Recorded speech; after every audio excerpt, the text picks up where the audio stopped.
नमस्कार दोस्तों।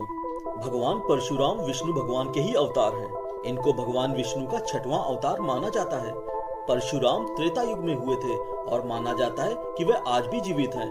परशुराम के बारे में यह भी कहा जाता है कि वे कलयुग में तभी सामने आएंगे जब भगवान विष्णु कलयुग में कल्कि अवतार लेकर दुष्टों का नाश करेंगे। पुराणों के अनुसार धरती का महामानव कहे जाने वाले परशुराम को अमरता का वरदान प्राप्त है। ऐसी मान्यता है कि महेंद्रगिरी नामक पर्वत पर आज भी वह अपने सूक्ष्म शरीर से तपस्या में लीन है। पूर्व काल में क्षत्रिय राजा बहुत अत्याचारी और तामसी प्रवृत्ति के हो गए थे। तब नारायण ने अपने अंश से परशुराम रूप में अवतार लिया और पृथ्वी को 21 बार क्षत्रिय राजाओं से रहित कर दिया था। जब क्षत्रिय राजाओं की शक्ति बढ़ गई और उन्हें किसी बात का डर नहीं रहा, तब पृथ्वी पर क्षत्रिय समाज के राजा धीरे धीरे निरंकुश होते गए, प्रजा को भी तंग करने लगे। इसके अतिरिक्त कई दानव भी क्षत्रिय कुल में जन्म लिए जो ब्राह्मणों को अपमानित करने लगे।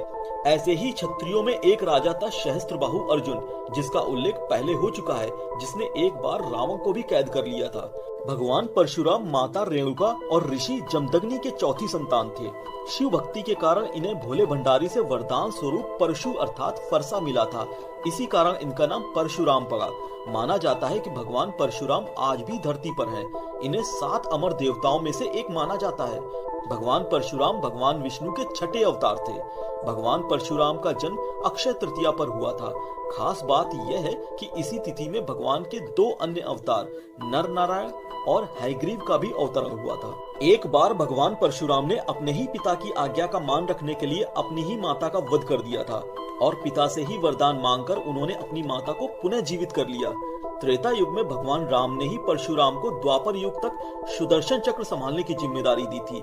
इसीलिए गुरु संदीपनी के यहाँ आकर स्वयं परशुराम ने श्री कृष्ण को सुदर्शन चक्र सौंपा था। परशुराम ने ही द्वापर युग के सर्वश्रेष्ठ धनुर्धारियों में शुमार भीष्म और कर्ण को धनुर्विद्या सिखाई।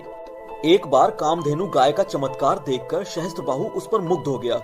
उसने भगवान परशुराम के पिता जमदग्नि से कहा कि वे अपनी गाय उसे दे दें। किंतु जमदग्नि कामधेनु को क्यों देने लगे? उन्होंने इनकार कर दिया। उनके इनकार पर सहस्त्रबाहु ने अपने सैनिकों को आदेश दिया कि वे कामधेनु को बलपूर्वक अपने साथ ले चलें। सहस्त्रबाहु कामधेनु को अपने साथ ले गया। उस समय आश्रम में परशुराम नहीं थे। परशुराम जब आश्रम में आए तो उनके पिता जमदग्नि ने उन्हें बताया कि किस प्रकार सहस्त्रबाहु ने अपने सैनिकों के साथ आश्रम में आया और कैसे वो कामधेनु को बलपूर्वक अपने साथ ले गया।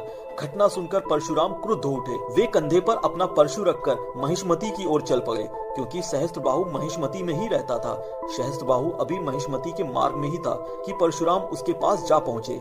सहस्त्रबाहु ने जब यह देखा कि परशुराम प्रचंड गति से चले आ रहे हैं, तो उसने उनका सामना करने के लिए अपनी सेनाएं खड़ी कर दी। एक ओर हजारों सैनिक थे, दूसरी ओर अकेले परशुराम थे। घनघोर युद्ध होने लगा। परशुराम ने अकेले ही सहस्त्रबाहु के समस्त सैनिकों को मृत्यु के मुख में पहुंचा दिया। जब सहस्त्रबाहु की संपूर्ण सेना नष्ट हो गई तो वह स्वयं रण में उतरा और वह अपने 1000 हाथों से 1000 बाण एक साथ ही परशुराम पर छोड़ने लगा। परशुराम उसके समस्त बाणों को दोनों हाथों से नष्ट करने लगे। जब बाणों का कुछ भी प्रभाव उन पर नहीं पड़ा तो सहस्त्रबाहु एक बड़ा वृक्ष उखाड़कर उसे हाथों में लेकर परशुराम की ओर झपटा। परशुराम ने अपने बाणों से वृक्ष को खंड खंड कर दिया। सहस्त्रबाहु के मस्तक को भी काटकर पृथ्वी पर गिरा दिया। वह रणभूमि में सदा के लिए सो गया। परशुराम सहस्त्रबाहु को मारने के पश्चात कामधेनु को लेकर अपने पिता की सेवा में उपस्थित हुए। महर्षि जमदग्नि कामधेनु को पाकर बहुत खुश हुए। उन्होंने परशुराम को हृदय से लगा लिया और उन्हें बहुत बहुत आशीर्वाद दिया। परशुराम अपने पिता के अनन्य भक्त थे। उन्हें परमात्मा मानकर उनका सम्मान किया करते थे। जमदग्नि बहुत बड़े योगी थे।